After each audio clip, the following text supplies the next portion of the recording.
One ocean সম্মেলনে যোগ দেবেন প্রধানমন্ত্রী নরেন্দ্র মোদী। মহাসাগর বাস্তুতন্ত্র সংরক্ষণ নিয়ে হবে আলোচনা।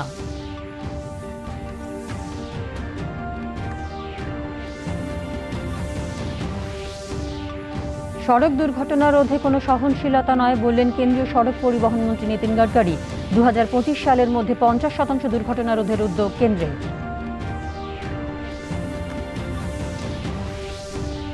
50% ছাত্রছাত্রী নিয়ে প্রাথমিকে স্কুল খোলার চিন্তাভাবনা করছে রাজ্য সরকার, জানালেন মুখ্যমন্ত্রী মমতা বন্দ্যোপাধ্যায়।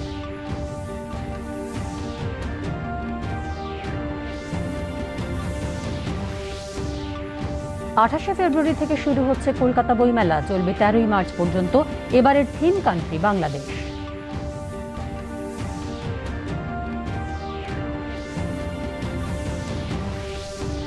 নিয়ম রক্ষার তৃতীয় একদিনের ক্রিকেট ম্যাচে আজ মুখোমুখি ভারত ওয়েস্ট ইন্ডিজ। ইতিমধ্যেই 2-0 সিরিজ জয় ভারতের।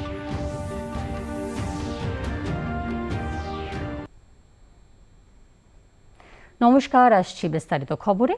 ফ্রান্সে আয়োজিত ওয়ান ওশান সম্মেলনে যোগ দিচ্ছেন প্রধানমন্ত্রী নরেন্দ্র মোদী। ভিডিও কনফারেন্সিং এর মাধ্যমে এই সম্মেলনে যোগ দেবেন তিনি। জার্মানি, ব্রিটেন, দক্ষিণ কোরিয়া, জাপান এবং কানাডার শীর্ষ নেতারা এই সম্মেলনে যোগ দেবেন। সম্মেলনে স্থিতিশীল মহাসাগর বাস্তুতন্ত্র সংরক্ষণ সহ বিভিন্ন বিষয়ে আলোচনা হবে।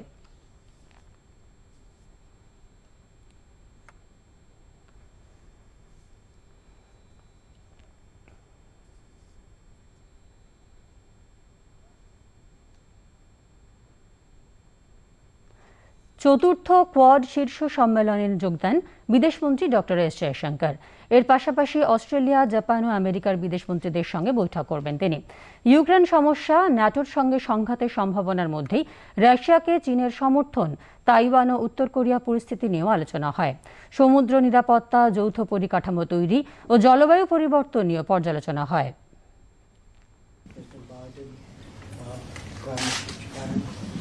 You collectively gave us guidance, laid out a vision for the Quad to go forward. I do want to assure you that we're holding that work very hard since assured by the incredible strong support that Australia has received by our Quad partners. And I just don't mean in a security context. I mean 4 দিনের মহারাষ্ট্র সফরে রয়েছেন রাষ্ট্রপতি রামনাথ কোবিন্দ। আজ মুম্বাইয়ের রাজভবনে নতুন দরবার হলের উদ্বোধন করবেন তিনি। বহুদিনই রাজনৈতিক কর্মকাণ্ডের কেন্দ্রে রয়েছে মুম্বাই, সঙ্গে রয়েছে বিভিন্ন সরকারি অনুষ্ঠান, তাই সময়ের চাহিদা মেনেই দরকার হয়ে পড়েছে নতুন দরবার হলের। বৃহস্পতিবার রাষ্ট্রপতিকে স্বাগত জানান মহারাষ্ট্রের রাজ্যপাল ভগৎ সিং কোশারি, ছিলেন পরিবেশ মন্ত্রী আদিত্য ঠাকরে ও মুখ্য সচিব দেবাশিস চক্রবর্তী সহ বহু বিশিষ্টজন। আগামীকাল আম্বেদকর ভিলেজে বাবা সাহেব আম্বেদকরের স্মারক পরিদর্শন করবেন রাষ্ট্রপতি। লোকসভায় বাজেট বিতর্কে জবাবি ভাষণ দিলেন অর্থমন্ত্রী নির্মলা সীতারামন। তার দাবি, আগামী 25 বছরের উন্নয়নের গতিপথ নির্দেশ করবে এই বাজেট। অর্থমন্ত্রী জানান, 44.58 কোটি জনধন অ্যাকাউন্টে 1.57 লক্ষ কোটি টাকা জমা পড়েছে, যার মধ্যে 55%-এরও বেশি মহিলাদের account. What we have created today is a situation where common man feels that he's received the benefits from the government, that which was promised over the decades, and therefore entering into the next 25 years towards India at 100 would be certainly the Amrit Kal that all of us are referring to. And why do I say that? Jan Dhan Yojana brought in financial inclusion for all Indians. And today, I can say there are 44.58 crore accounts, and in those accounts which were made fun of, saying this is zero balance account, how can you have accounts where there is not going to be any balance? There are 1.57 lakh crores as deposits in those Jan Dhan accounts. And Jan Dhan accounts include 55.6% women's accounts. So the coverage of man, woman, and the coverage of rural, urban, everything is taken care of when we are talking about Jan Dhan. So that is the first footstep towards moving towards financial inclusion and moving towards Amrit Kal.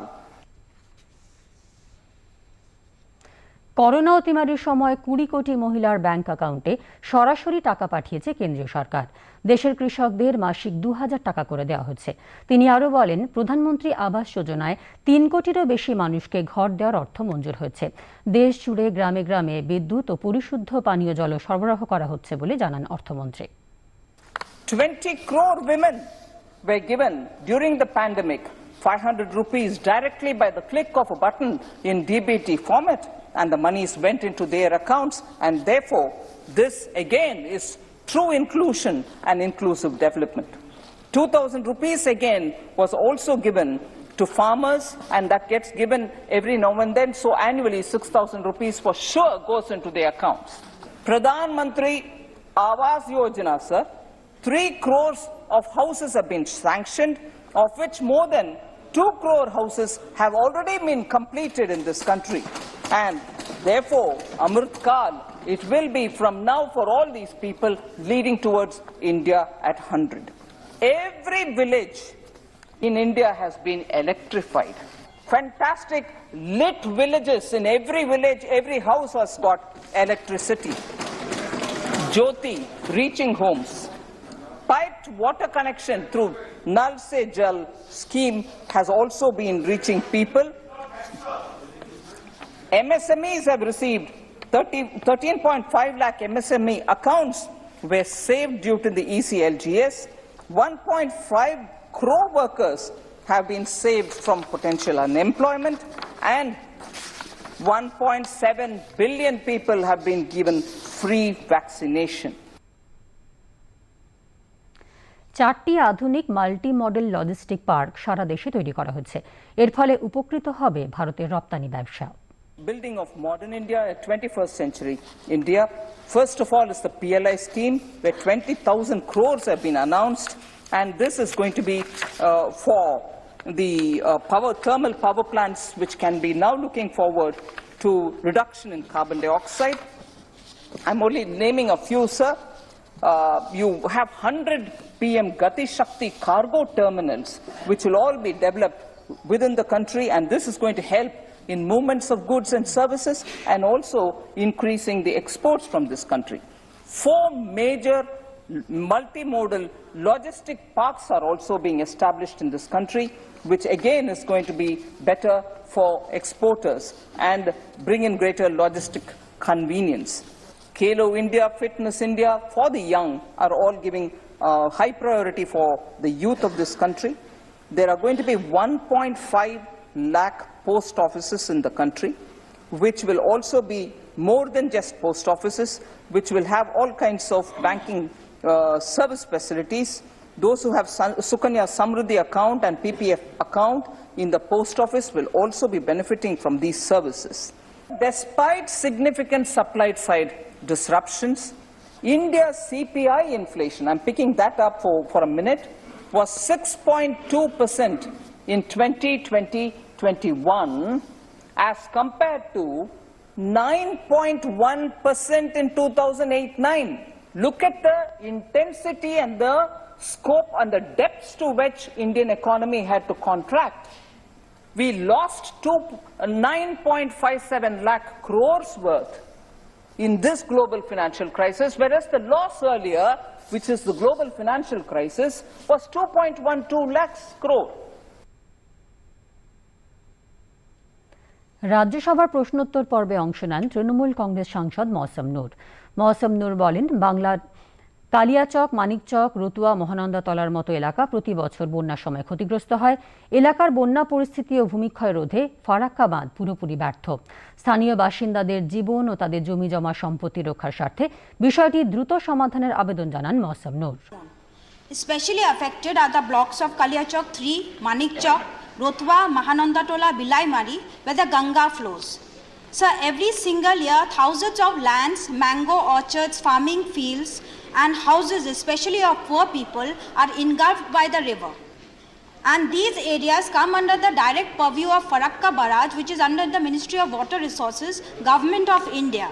But unfortunately, the Farakka Barrage has drastically failed to prevent the erosions or take any actions to conduct anti-erosion works even after repeated reminders. Sir, through you, I appeal to the government to look into this immediately. A permanent solution is needed and is needed urgently.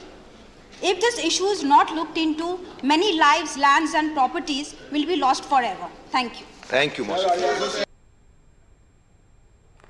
Reserve bank of India 2021-22 অর্থ বছরের শেষ দ্বিমাসিক মুদ্রানীতি ঘোষণা করেছে।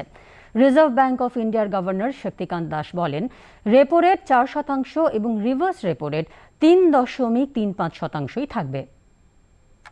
In this overall environment and this background, the Monetary Policy Committee, that is the MPC, met on 8th, 9th and 10th February 2022.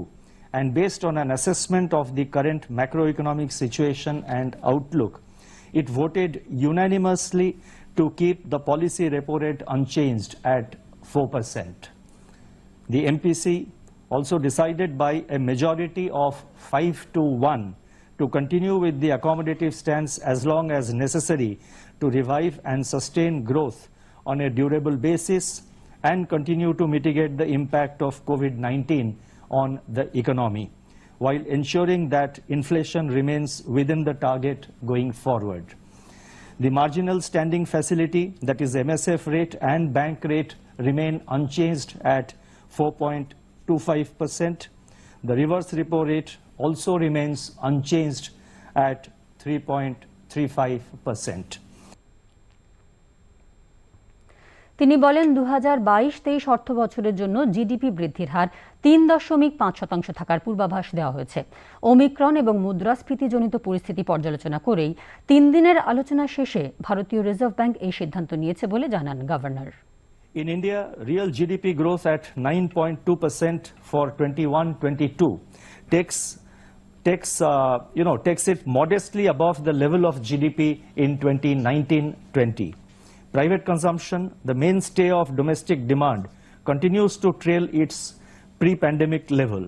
The persistent increase in international commodity prices, surge in volatility of global financial markets, and global supply bottlenecks can exacerbate risks to this outlook. Uttar Pradesh বিধানসভার প্রথম দফার vote শেষ হয়েছে। এই দফায় 60% বেশি vote পড়েছে। গতকাল 11টি জেলায় 58টি আসনে ভোট নেওয়া হয়।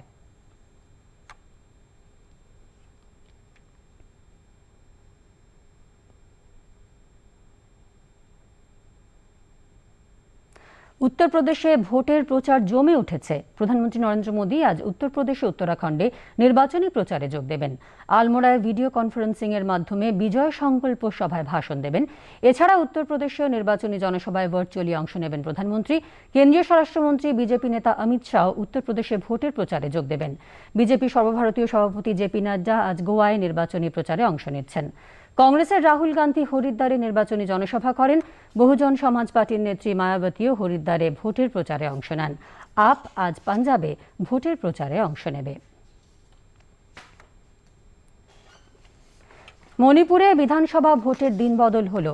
প্রথম দফার ভোট 27 তারিখের পরিবর্তে 28 ফেব্রুয়ারি নেওয়া হবে। দ্বিতীয় দফার ভোট হবে 3 তারিখের বদলে 5 ফেব্রুয়ারি।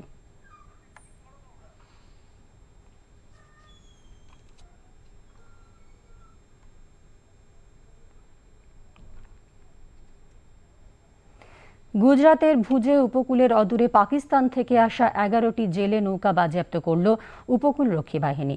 জিজ্ঞাসাবাদের জন্য আটক করা হয়েছে মৎস্যজীবীদের। রাতের অন্ধকারে হারামি নালা বরাবর ঢোকার চেষ্টা করেছিল নৌকাগুলি।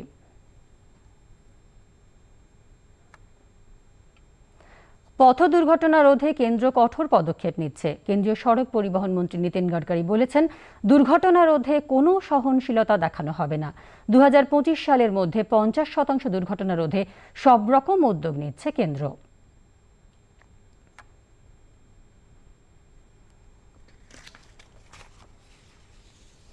দেশে দৈনিক করোনা সংক্রমণ কমলেও মৃতের সংখ্যা বাড়ল। দেশে করোনা দৈনিক সংক্রমণ কমে হল 67,084। একদিনে মারা গেছেন 1,241 জন, সুস্থ হয়েছেন 1,67,882 জন। দৈনিক সুস্থতার হার 96.95%। এ পর্যন্ত 171,73,00,000 বেশি টিকা প্রদান করা হয়েছে। স্বাস্থ্য দপ্তরের পরিসংখ্যান অনুসারে রাজ্যে করোনা সংক্রমণ নিম্নমুখী। নতুন করে রাজ্যে একদিনে করোনা আক্রান্ত হয়েছেন 817 জন, কমেছে মৃত্যুর সংখ্যাও। 24 ঘন্টায় সংক্রমণে মৃত 26 জন, সুস্থতার হার 98.22%। 24 ঘন্টায় সুস্থ হয়েছেন 1381 জন। রাজ্যে সংক্রমণের হার 1.0%। কেন্দ্রীয় স্বাস্থ্যমন্ত্রী মনসুখ মান্ডভিয়া বলেছেন, দেশে 15 থেকে 18 বছর বয়সীদের শ্রেণীতে 1 কোটি কিশোর কিশোরীকে এ পর্যন্ত টিকার 2টি ডোজই দেওয়া হয়েছে। এক টুইট বার্তায় একথা জানান কেন্দ্রীয় স্বাস্থ্যমন্ত্রী। তিনি বলেন, কোভিড-19-এর বিরুদ্ধে দেশের লড়াইয়ে এক উল্লেখযোগ্য পদক্ষেপ। ভারতের তরুণরা ঐতিহাসিক সাফল্য অর্জন করেছে।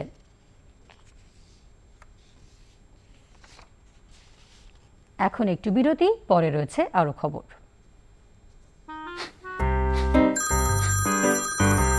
স্যার, আপনার কেওয়াইসি আপডেট করতে হবে, তা না হলে অ্যাকাউন্ট আর এটিএম কার্ড ব্লক হয়ে যাবে। সাবধান সাবধান! 2.5 কোটি পুরস্কার আমাকে। দেখুন, অজানা কল, ভুয়ো ইমেল লিংক আর জাল অ্যাপগুলির মাধ্যমে আপনার পিন, ওটিপি, পাসওয়ার্ড কখনো শেয়ার করবেন না। আপনি থাকবেন সাবধান, তবে হবে না লোকসান। আরবিআই কথা বলে, জেনে রাখুন, সতর্ক থাকুন।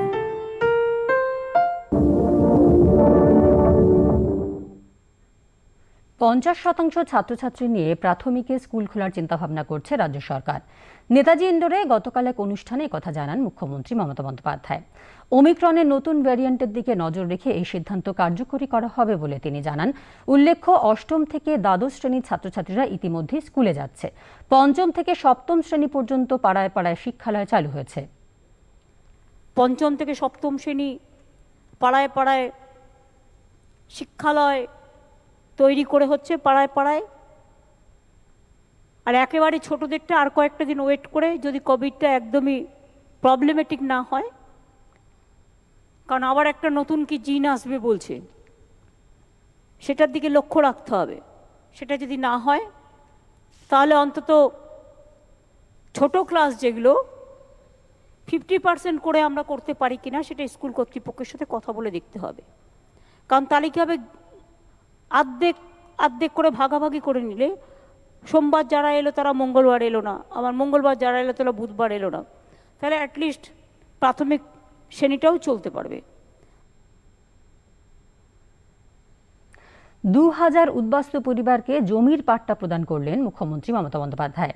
নেতাজি ইন্ডোর স্টেডিয়ামে গতকাল এক অনুষ্ঠানে উদ্বাস্তুদের নিঃশর্ত জমির এই পাট্টা প্রদান করা হয়। মুখ্যমন্ত্রী বলেন, রাজ্য সরকারের জমিতেই কেবল নয়, কেন্দ্রীয় সরকারের জমি, এমনকি বেসরকারি মালিকানাধীন জমিতেও যারা দীর্ঘদিন ধরে উদ্বাস্তু হয়ে বসবাস করছেন তাদের উচ্ছেদ করা যাবে না। মতুয়াদেরকেও জমির পাট্টা দেওয়া হবে বলে জানিয়েছেন তিনি।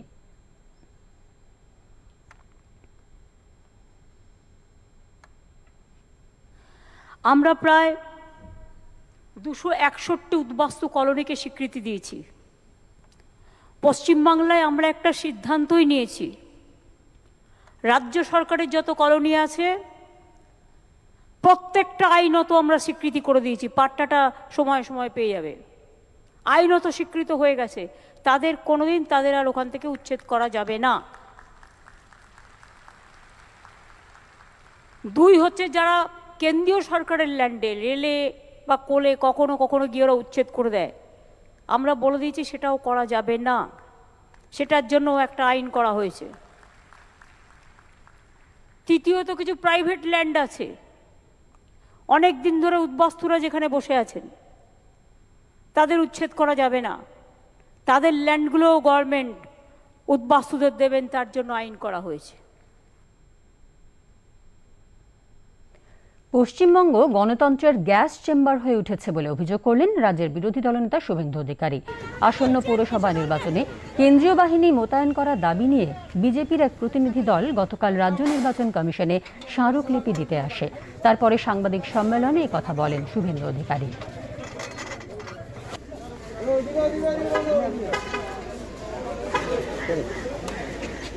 মহামান্য কোর্ট বলেছেন 12 ঘন্টার মধ্যে সিএসকে এবং এসিসিকে কমিশনারকে বসে এটা ডিসিশন নিই। আমরা ওনাকে অনুরোধ করি, আমি বলেছি কোর্টের অর্ডারটাকে সম্মান দেন। এর আগে আপনি সম্মান দেননি। কোর্ট বলেছিল 4 থেকে 6 সপ্তাহ ভোট পিছাতে, আপনি কারণ নির্দেশে এখানে 3 সপ্তাহ করেছেন। যা আপনি কোর্টকে মানতে চাইছে না, তা এখানে বিরোধী রাজনৈতিক দলকে কেন মানবে? আমরা আশাবাদী নই। আমরা আশা করব উনি প্রথমবার যেটা করেছেন, কোর্টকে অমান্য করেছেন, এক্ষেত্রে কোর্টের সেন্টিমেন্টটাকে মর্যাদা দেবেন। কোর্ট যে গুরুদায়িত্বটা দিয়েছেন সেই মর্যাদাটা দেবেন। পৌর নির্বাচনে কেন্দ্রীয় বাহিনী মোতায়েনের বিষয়টি নিয়ে কলকাতা হাইকোর্ট যে রায় দিয়েছে তারই প্রেক্ষিতে গতকাল নির্বাচন কমিশনের ডাকে রাজ্য প্রশাসনের শীর্ষ কর্তারা বৈঠকে বসেন। রাজ্য নির্বাচন কমিশনের দপ্তরে আসেন মুখ্য সচিব, স্বরাষ্ট্র সচিব এবং রাজ্য পুলিশের মহানির্দেশক। বিধাননগরের পুলিশ কমিশনারকেও ডেকে পাঠানো হয়। পৌর নির্বাচনে কেন্দ্রীয় বাহিনী অথবা রাজ্য পুলিশের মোতায়েনের বিষয় নিয়ে রাজ্য প্রশাসনের মতামত জানতে এই বৈঠক বলে মনে করা হচ্ছে। বৈঠকের পর কমিশন কী সিদ্ধান্ত নিল সেটি নির্ধারিত সময়ের মধ্যেই আদালতে জানানো হবে বলে কমিশন সূত্রে জানা গেছে। বিধাননগরে পুরভোটে কেন্দ্রীয় বাহিনী মোতায়েন করা হবে কিনা সে বিষয়ে রাজ্য নির্বাচন কমিশনকেই সিদ্ধান্ত নিতে হবে বলে জানালো কলকাতা হাইকোর্ট। এই মামলার শুনানিতে আদালত বলে, শান্তিপূর্ণভাবে ভোট সম্পন্ন করা কমিশনের দায়িত্ব। তাই আইন শৃঙ্খলা পরিস্থিতি খতিয়ে দেখে এ বিষয়ে কমিশনকেই সিদ্ধান্ত নিতে হবে। হাইকোর্ট 12 ঘণ্টার মধ্যে রাজ্য নির্বাচন কমিশনের সঙ্গে মুখ্য সচিব, স্বরাষ্ট্র সচিব এবং রাজ্য পুলিশের ডিজিকে বৈঠক করারও নির্দেশ দিয়েছে। আদালত বলেছে, বাহিনী প্রয়োজন হলে অবিলম্বে তা উপযুক্ত কর্তৃপক্ষকে জানাতে হবে। বাহিনীর প্রয়োজন না থাকলে সেখানে কোনো রকম গণ্ডগোল হলে তার দায় বর্তাবে কমিশনারের ওপর। সব পুরভোটের গণনা একদিনে চাইলে তার জন্য 24 ঘণ্টার মধ্যে আবেদন করতে হবে বলেও জানিয়েছে কলকাতা হাইকোর্ট। 28শে ফেব্রুয়ারি থেকে শুরু হচ্ছে কলকাতা বইমেলা, থিম কান্ট্রি বাংলাদেশ। গতকাল সাংবাদিক সম্মেলনে গিল্ডের পক্ষ থেকে ত্রিদীপ কুমার চট্টোপাধ্যায় জানিয়েছেন, মাস্ক ছাড়া এবারের বইমেলায় প্রবেশ নিষিদ্ধ। বাংলাদেশ থিম কান্ট্রি হলেও ইংল্যান্ড, আমেরিকা, রাশিয়া এবং দক্ষিণ আমেরিকার বিভিন্ন দেশের প্যাভিলিয়ন থাকবে এবারের বইমেলায়। বইমেলা চলবে 13ই মার্চ পর্যন্ত। মেলায় প্রবেশের সময় দুপুর 12টা থেকে রাত 8টা পর্যন্ত। করোনার কথা মাথায় রেখে মেলা প্রাঙ্গণের 35% উন্মুক্ত রাখার সিদ্ধান্ত নেওয়া হয়েছে। যারা 100 স্কোয়ার ফিট স্টল ছিল তাদেরকে 67 মানে 67 স্কোয়ার ফিট স্টল করা হয়েছে। যেটা আমরা বললাম, মাস্ক, স্যানিটাইজেশন এবং প্রত্যেকের স্টলে স্যানিটাইজেশন রাখা, তারা যেন ঠিকঠাক সতর্ক থাকে, কোভিড বিধি মেনে চলে। পশ্চিমবঙ্গ সরকারের স্বাস্থ্য দপ্তর, পুলিশ এবং প্রশাসন সকলের সহযোগিতা আশা করি এই চ্যালেঞ্জটা উঠতে পারবে। ইন্টারন্যাশনাল পাবলিশার্স অ্যাসোসিয়েশন জেনেভার স্বীকৃতি ইতিমধ্যে এই কলকাতা বইমেলা পেয়েছে। এই বইমেলার ফোকাসটাতে আমরা আমাদের মুক্তিযুদ্ধ, আমাদের বিভিন্ন ঐতিহ্যের যে প্রতিফলন সেটা তো থাকবেই, পাশাপাশি বঙ্গবন্ধুর যে বইগুলো আছে সেই বইগুলোরও প্রতিফলন থাকবে এবং সেভাবে আমরা স্টলগুলোকে সাজাবো। এখানে বাংলাদেশের যারা খ্যাতিমান প্রকাশক আছে তারা অংশগ্রহণ করবেন। আমরা আশা করছি যে এবছর আমাদের 42 জনের মতো প্রকাশক এখানে অংশগ্রহণ করবেন এবং 50টির মতো স্টল থাকবে এবং এটা 3টি গেট। আমরা এই যারা আয়োজক তাদের প্রতি আমাদের কৃতজ্ঞতার জন্য যে তারা। রাষ্ট্রপতি ভবনে আজ থেকে জনসাধারণের জন্য খুলছে মুঘল গার্ডেন। গতকাল রাষ্ট্রপতি রামনাথ কোবিন্দ এর সূচনা করেন। আগামী 16ই মার্চ পর্যন্ত মুঘল গার্ডেন খোলা থাকবে। সোমবার ছাড়া বাকি দিনগুলিতে সকাল 10টা থেকে বিকেল 5টা পর্যন্ত মুঘল গার্ডেনে সাধারণ মানুষ ঢুকতে পারবেন।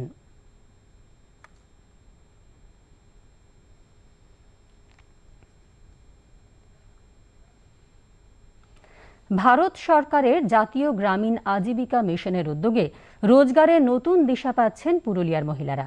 এই কাজে সক্রিয়ভাবে সহায়তা করছে নাবার্ড। পুরুলিয়ার মানবাজার মহকুমার একাধিক স্বনির্ভর গোষ্ঠীর মহিলারা এখন নতুন পদ্ধতিতে কৃষি এবং প্রাণী পালন করে স্বনির্ভর।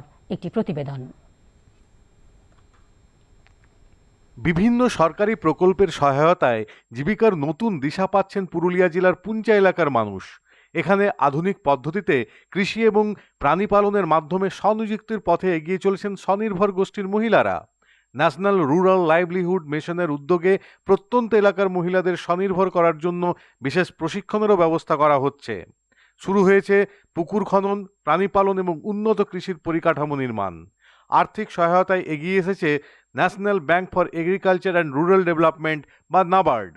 বর্তমানে প্রাণী পালন ও উন্নত কৃষিকাজ করে স্বনির্ভর হয়েছেন এখানকার মহিলা স্বনির্ভর দলগুলি। নাবার্ড থেকে মানে আমাদের যে দলগুলোকে যেভাবে সহযোগিতা করছে, যেমন দলগুলোকে এই কিছুদিন হলো হাঁস বাচ্চা দিয়েছে, সেখান থেকে দলগুলো মানে আমাদের চিন্তাধারা এটাই ছিল যে দলগুলো যদি হাঁসগুলো প্রতিপালন করে ঠিকঠাক বড় করে তুলে তাহলে সেখান থেকে একটা উপার্জন করতে পারবে। আর এই নাবার্ড থেকে আমাদের এই এলাকায় যেমন বাঁধ হয়েছে, 4টি মৌজাতে 4টে মানে পুকুর হয়েছে, হাপা হয়েছে, সেগুলোতে মানে আমাদের এই জল ধরে রাখার জন্য সেগুলো খুবই আমাদের গ্রাম বাংলার জীবিকা নির্ধারণ করে চাষবাসের উপরই তো, তাহলে সেগুলো থেকে আমাদের এই বিভিন্ন ছোট ছোট চাষিরা উপকৃত হয়েছে। নাবার্ড থেকে আমরা হাঁস পেয়েছি, তাতে আমরা লাভজনক, তাতে ডিম মাংস বা এই মাংস চাহিদাও বাজারে বিকতে পারি। মাছ চাষ হয়, সবজি হয়, আমাদের যেমন সবজি করা হয় ঘরের খাবারও হয় এবং বাজারও বিক্রি করা হয়, তাতে আমরা বছর অনেক আর্থিক লাভ পাচ্ছি বা মাছ চাষের জন্য আমরা অনেক লাভবান হচ্ছি। পুরুলিয়া জেলার আর্থিক উন্নয়নের লক্ষ্যে একাধিক প্রকল্প চলছে বলে জানিয়েছেন নাবার্ডের জেলা বিকাশ প্রবন্ধক চিরাগ রাহা। জনজাতীয় এলাকায় উন্নয়নের দিকেও বিশেষ গুরুত্ব দেওয়া হচ্ছে। একই সাথে সবজি এবং ফল চাষের মাধ্যমে মানুষ যাতে রোজগার পান তার জন্য নেওয়া হয়েছে বিশেষ উদ্যোগ। ঠিক আছে, আমাদের 6খানা জল ছাজন প্রজেক্ট চলছে, যেটাকে আমরা মাইক্রো ওয়াটারশেড বলি। আর আমাদের 3টে ওয়াডি প্রজেক্ট চলছে। ওয়াডি প্রজেক্ট বলতে যেখানে আমরা অর্চার্ড বা ফলের বাগান, ওটা শুধু ট্রাইবাল পরিবারের জন্যই ওটা হয় প্রজেক্টটা। তো সেগুলো হচ্ছে আমাদের যেটা মূল জায়গা দেখা যাচ্ছে নাবার্ড প্রজেক্টে, আমি যেটা অনুভব করেছি যে এখানে লোকেদের জীবিকা নির্বাহন করতে অনেক সুবিধা হচ্ছে নাবার্ডের প্রজেক্টের কারণে। নাবার্ডের যে প্রকল্পগুলো আপনি এখানে দেখবেন, সেখানে দেখবেন যে জলের স্তর বাড়ছে, যেগুলো আপনাদের জল ছাড়ন যে ইয়েটা হচ্ছে প্রকল্পটা। ক্যামেরায় জয়ন্ত দত্তের সঙ্গে অনির্বাণ বন্দ্যোপাধ্যায়, দূরদর্শন সংবাদ, পুরুলিয়া। রাজ্যের মৎস্য দপ্তরের অতিরিক্ত মুখ্য সচিব অত্রি ভট্টাচার্য রাজ্য সরকারের বিভিন্ন দপ্তরের আধিকারিকদের নিয়ে গতকাল জলপথে নয়াচর দ্বীপ পরিদর্শন করেন। এর আগে তিনি ওই দ্বীপের 13টি মৎস্য সমবায় সমিতির প্রতিনিধিদের সঙ্গে হলদিয়া ভবনে একটি বৈঠক করেন। সাংবাদিকদের অত্রি ভট্টাচার্য বলেন, মুখ্যমন্ত্রী মমতা বন্দ্যোপাধ্যায় নয়াচর সহ সংলগ্ন এলাকার পরিকাঠামো উন্নয়ন এবং এলাকার মানুষের অর্থনৈতিক উন্নয়নের উপর বিশেষ গুরুত্ব দিয়েছেন। বৈঠকে উপস্থিত ছিলেন beneficiary director Sharmishtha Das, additional chief secretary tourism and forest Bibek Kumar ও জেলা শাসক পূর্ণেন্দু কুমার মাঝি। উল্লেখ্য, জেলা প্রশাসনের তরফে নয়াচর সম্পর্কে একটি সমীক্ষা রিপোর্ট রাজ্য সরকারের কাছে ইতিমধ্যেই জমা দেওয়া হয়েছে।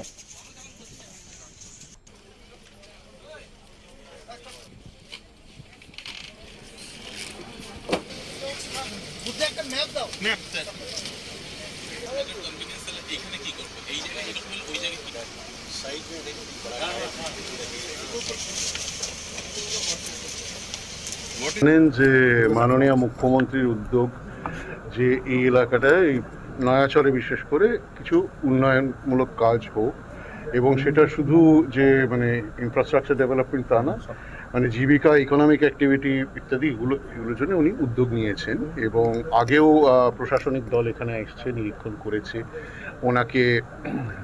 ওনার কাছে তথ্য পেশ করেছে, কিছু প্রপোজাল দিয়েছে।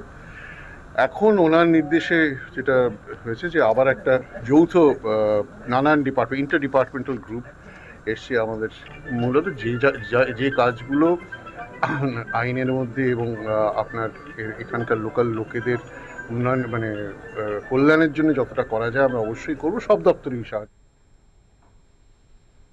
খেলার খবরে ক্রিকেট। ওয়েস্ট ইন্ডিজের বিরুদ্ধে 2-0 আগেই সিরিজ জিতে নিয়েছে ভারত। ফলে তৃতীয় একদিনের ম্যাচটি হয়ে দাঁড়িয়েছে নিয়ম রক্ষার।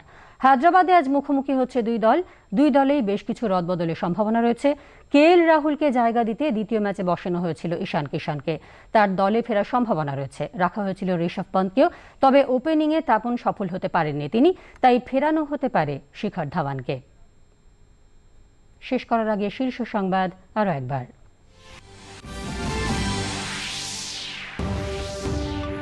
ওয়ান ওশান সম্মেলনে যোগ দেবেন প্রধানমন্ত্রী নরেন্দ্র মোদী। মহাসাগর বাস্তুতন্ত্র সংরক্ষণ নিয়ে হবে আলোচনা।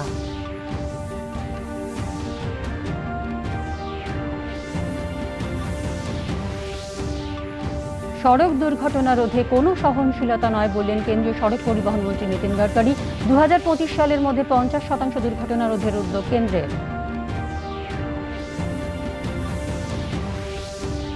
50% ছাত্রছাত্রী নিয়ে প্রাথমিক স্কুল খোলার চিন্তাভাবনা করছে রাজ্য সরকার, জানালেন মুখ্যমন্ত্রী মমতা বন্দ্যোপাধ্যায়।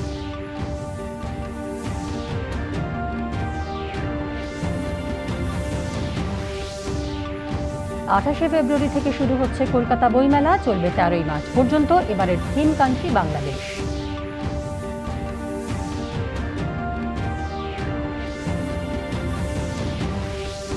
নিয়ম রক্ষা তৃতীয় একদিনের ক্রিকেট ম্যাচে আজ মুখোমুখি ভারত ওয়েস্ট ইন্ডিজ। ইতিমধ্যেই 2-0 সিরিজ জয় ভারতের। সংবাদ এ পর্যন্ত। এরপর রয়েছে বেলা 11টায় 5 মিনিটে 15টি খবর। নমস্কার।